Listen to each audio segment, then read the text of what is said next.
Okay, so thanks to everyone for coming to the Spring 2021 Psychology Research Fair. Thanks to all of our presenters for being here, and thanks for all of the students that are attending. So just a quick couple things. Just keep your microphone muted unless you're presenting or unless you're in one of the breakout rooms at the end of the session, just to eliminate all background noise that we can. So the format of this fair is we have 5 labs presenting, and each lab is sent an undergraduate RA to present some information about their lab. And then after those 5 labs are done presenting, we're going to separate into 6 breakout rooms, 1 for each lab, and then 1 for just general questions that don't pertain directly to those labs. And me, Cass, and Lauren will be answering those questions. We'll be in that room. And I'll give you instructions on how to join the breakout rooms later when it's necessary. And if you have any logistical type questions throughout the Zoom session, just shoot me a little text in the chat just directly to me. So now we're going to get started. The first lab that's going to be presenting is Project Healthy Women, and we have Sarah who's going to be presenting. Let me give you a couple instructions on how to share your screen if you don't know. So just click share screen at the bottom, and then you're going to choose your PowerPoint or whatever other mode of presentation you have, and then click share at the bottom right of that window. And then once you're done with your presentation, click stop share at the top, and just one person will be able to share at a time. All right, so Sarah, you can get started whenever you're ready. Okay. Can everybody see that? Yeah. Yes. Okay. Yep. Okay.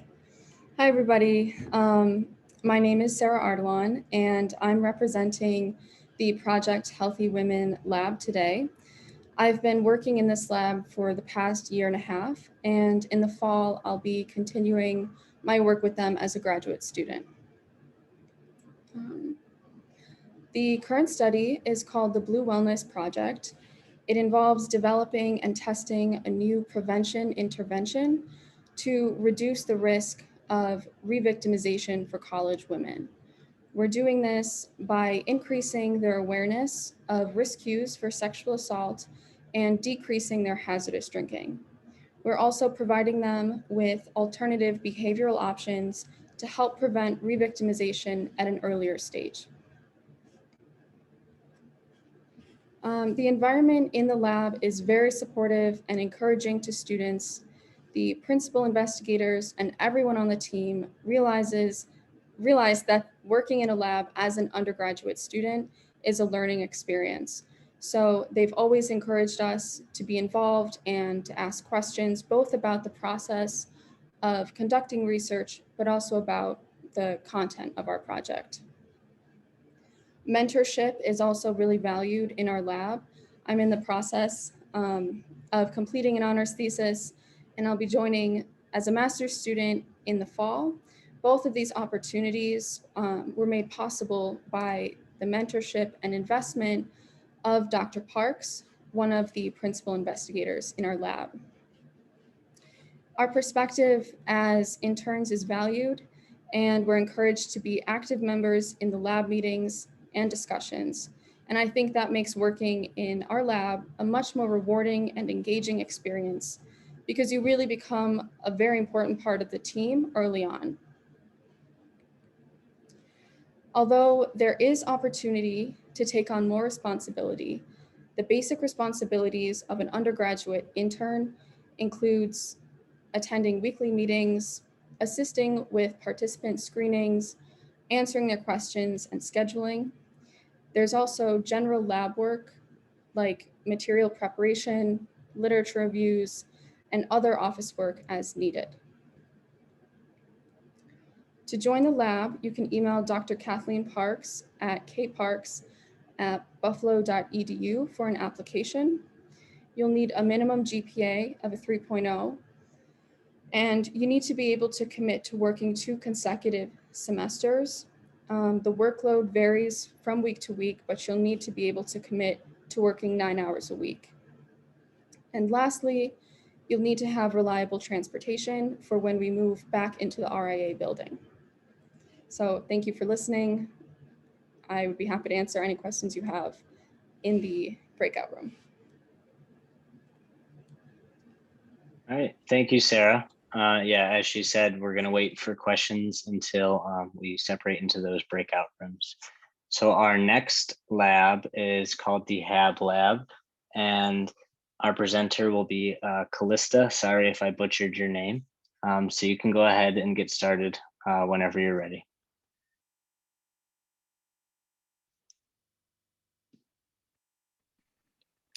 All right. Hi, everyone. My name is Callista Zayats, and I am presenting today on behalf of the Child Health and Behavior Lab, or HAB Lab for short, in the Department of Pediatrics, Division of Behavioral Medicine.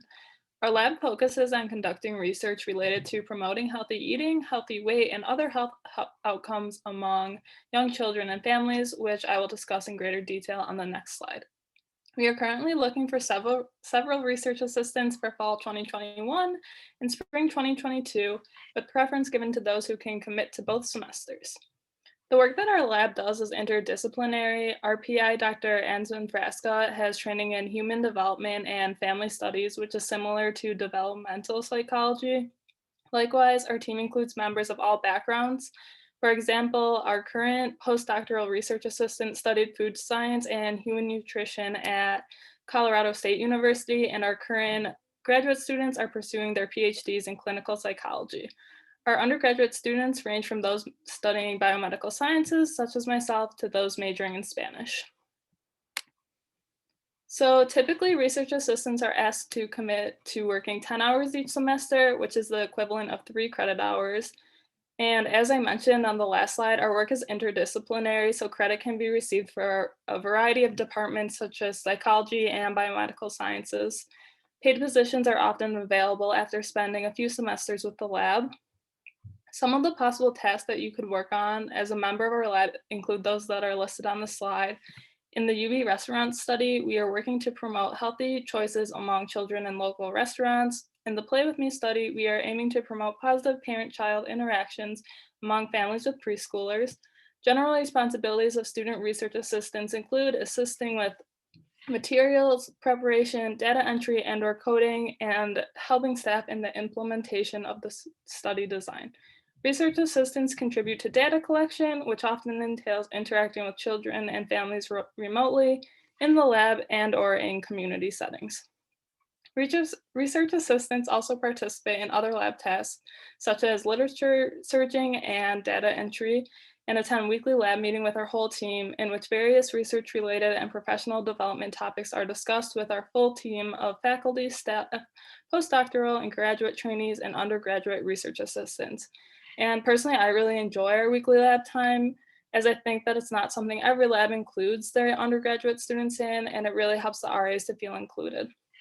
Our lab also offers the opportunity to become involved in our diversity equity committee, where we work to foster an understanding of how we can ensure research is more inclusive of those who are typically underrepresented. While currently our work is being done remotely, we are tentatively planning a return back to in-person research in the lab for fall 2021. However, even when we are unable to collect data in person, our lab has been and will continue to be fully operational with remote research activities and meetings. So as mentioned on the last slide, many students stick around for multiple semesters, allowing them to take on greater leadership positions and even projects of their own. So personally, I've been with the HAB Lab since the fall of 2019. And when I first got started in the lab, I was primarily assisting on data collection for our pilot restaurant study, which was basically where we had kids taste test foods to determine which was their favorite among healthy options. And I helped to code for an insight study, which is in collaboration with Penn State University. And in this collaboration, our team primarily contributes to behavioral coding of videos of children completing behavioral tasks in the clinic at Hershey Medical Center in Pennsylvania.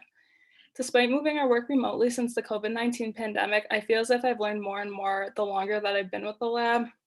And as evidence of those who spend multiple semesters with the lab, I'm looking forward to taking on a greater leadership role in this summer's restaurant study, and I'm currently lit searching for my own independent senior project. And something that's kind of cool about this is that you kind of see how things come full circle. So, for example, this summer's restaurant study builds off of the pilot data collection. So, I've enjoyed being able to see how our past efforts contribute to current research. And likewise, I had helped one of the current seniors with her senior project and am taking on my own, which I was able to choose based off of my personal interests. I obviously love the work that we do and the opportunities that the Hab Lab can provide you with. So I encourage anyone who is interested in our work to apply or to check out our social media pages. Our Instagram is included on the slide, and we can also be found on Twitter and Facebook under the same username.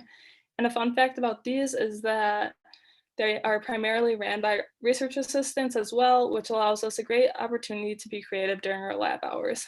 Application materials and details are available at the link shown on the slide. To apply, an application and a resume should be submitted to ubhablab@gmail.com using Student Research Assistant Application 2021 as the subject of the email. Reviewing applications, conducting interviews, and filling positions are done on a rolling basis. No prior research experience is needed to apply, although we encourage applicants to highlight any past research experience they may have had and/or any experience working with children.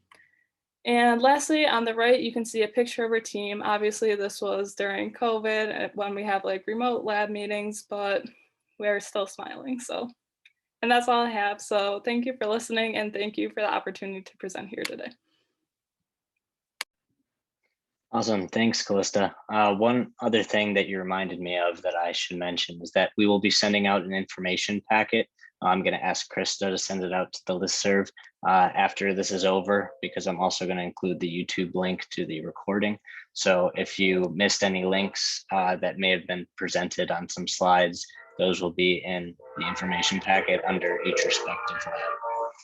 So next we have the Social Self Lab, and our presenter is Dejane. So you can get started whenever you're ready. Hi everyone, my name is Dejane. I'm a junior majoring in psychology and criminology, and I'll be representing the Social Self Lab. So our lab is run by Dr. Shira Gabriel. It consists of both undergraduate and graduate students. Our lab manager is Isha, and she's a graduate student. So what we do. So our lab focuses on how individuals fulfill their interpersonal needs, navigate a social world, and how that can result in a feeling of belonging. So we know about the traditional ways one fulfills their social needs, like being with friends, family, and romantic partners. So we're interested in how they fulfill their needs using these non-traditional aspects. So we focus on social surrogacy. Those are targets that an individual may have a psychological connection with, but not necessarily a physical relationship with. And there are 3 types of social surrogates. So we have parasocial relationships, such as connection with your favorite celebrities or fictional characters, social worlds, such as your favorite TV show, books, or movies, and reminder of others, like eating your favorite comfort food, old letters, pictures, and clothing, etc. So more recently, we've been focusing on large group events, how being in large groups, such as a concert or church, results in a feeling of belongingness. Engaging in synchronous activities such as singing, cheering, or dancing can make you feel connected to the people there, although you might not have a physical relationship with them. So our connections to other people during sacred events, tendency to feel collective effervescence in large groups, indirect connections with others in groups can fulfill belongingness needs and influence cognition. So what we're doing right now is focusing on benefits of engaging in social surrogate use, including increased feelings of belonging and decreased feeling of loneliness, collective effervescence at large events, differences between non-traditional and traditional means of feeling of belonging. And currently, like right now, we're looking at, are these strategies particularly useful when traditional strategies are unavailable, especially during times of COVID. So for like last March, when we had the lockdown, there were like less access to traditional strategies like seeing your friends and family less. So we were interested in how individuals are using these non-traditional strategies to fulfill their social needs. So what we're looking for, motivated RAs to help with research process, at least a 1-year commitment to the lab, fall and spring semester,